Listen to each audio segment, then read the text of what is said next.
DJI OSMO action camera after a couple weeks of playing with it. I'm going to talk about it, give it some tests coming up.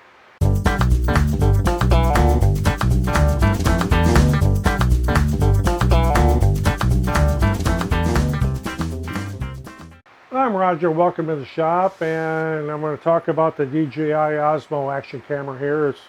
See, I've got it set up in front of me.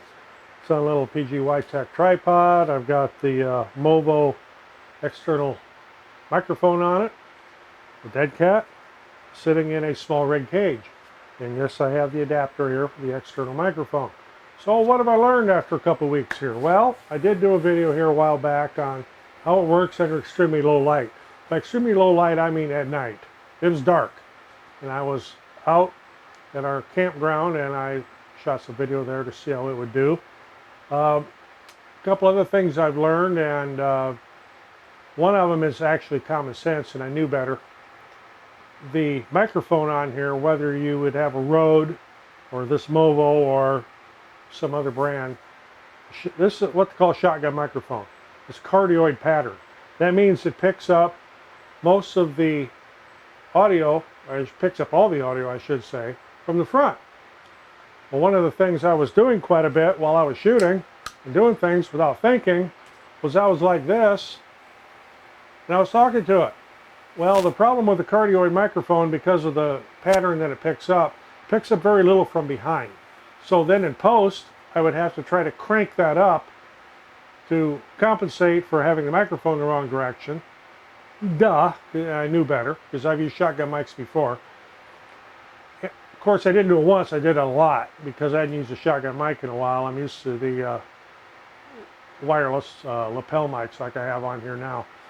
But at any rate, if you take the time to turn the microphone around, and it only takes a second, you don't get the cord tangled up, and you flip it around like this when you're shooting, you get perfect audio. So that was one thing I learned. Yeah, and like I say, I did know better. If I am, of course, I don't really vlog much, but if I do have it out like this, and I have it on the front screen so I can make sure I'm in frame, it picks up audio very well. Was to see how it would do with the image stabilization under really rough conditions. Because, you know, people ski on these, they water ski, they snowboard. Of course, I'm too old to do any of that kind of crap. But I wanted to see how it would do under some rough conditions. So what I did was, we were out at camp, and I mounted this for a golf cart. We have a golf cart out there we drive around on, and it's all gravel roads. And I went gravel roads, and I went off-road and down through the grass. And the first shot you're going to see here, I had it mounted to the golf cart.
So from there you can kind of judge for yourself how well the image stabilization works. I know that with my older cam pack, trying to do something like that on the while you're moving, it would be so jittery if you were watching it, it'd give you a headache.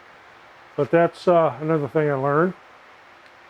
Something else that I did find that is very, very nice is while you're doing a long recording, perhaps you're doing a time lapse or you're shooting video and just letting it shoot, waiting for something to happen. And I've done this a little bit just to see how it would do. If you plug into the USB on the bottom of the mic adapter here, it's USB-C, you plug your power source into this, it continues to charge while it shoots. And a lot of cameras won't do that. So this is really, really handy to have on this. The other thing I've learned is it has voice commands, and they work. You can say, of course you can't say camera on, that doesn't work. But you can say, once the camera is on, you can say start recording, say stop recording, and they work perfect. You could say take picture, if it's not already recording in it, it'll take a picture.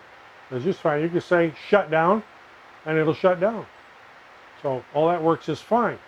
What I have found is that when you do have it set up and you have voice command on, in certain areas where there's certain sounds, and you said start recording, and you're out there, perhaps you're vlogging, and I did a little bit of this up the renovation house, sitting, I was doing the voice commands, and there was somebody had started a lawnmower and did something out in the background, it stopped recording. I mean, it's not like the lawnmower said stop recording, it's just whatever certain sound combination that was, shut it down. And I had one other instance where I was out on the front porch here playing with it, trying to catch some hummingbirds in flight, and no, it's not the right camera for that, but I just happened to have it out there. A loud truck went by, it stopped recording. Didn't understand that. In one other instance, when I was out back playing with it, back by my beehives, it just shut down. The airplane went over or something, and it just like went into shutdown mode. So my advice is, if you don't necessarily need the voice commands, I mean, they're nice. Let's say you got it mounted on your hat or a helmet or something, and it's kind of hard to get up there and fiddle with it. Yeah, the voice commands would be nice, and when it does start recording, if you have the beeps turned on, you'll hear it start. And you'll also hear it stop. That was my clue. It stopped, and it was also my clue when it shut down, because it makes those beeps. But otherwise, if you're just doing some average shooting, I would turn the voice control off. I have since done that. Just something I learned. Your mileage may vary. Maybe you never had that problem. But after these different instances of it just mysteriously stopping recording or shutting down, decided not to use it if I don't need it. Otherwise, I'm happy with it. 4K is good. I shoot at 24 frames per second at 1/50th of a second. Does well. If I'm out in bright sun, of course I have to use auto. I do not have any ND filters for this yet. That's coming up. That's a little bit of an update on my experience with the DJI OSMO action camera, how it's done in the last 2 weeks, and what I've learned.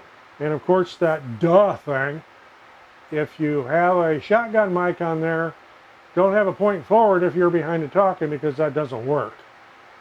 And I do have a wireless mic. I didn't buy the Rode Micro. I bought a different brand, and I'll be doing a video on that here shortly, and we'll see how well that works. But if you got something out of this, appreciate getting a thumbs up. Always helps the channel. Till the next one, I'm Roger in the shop. Thanks for watching.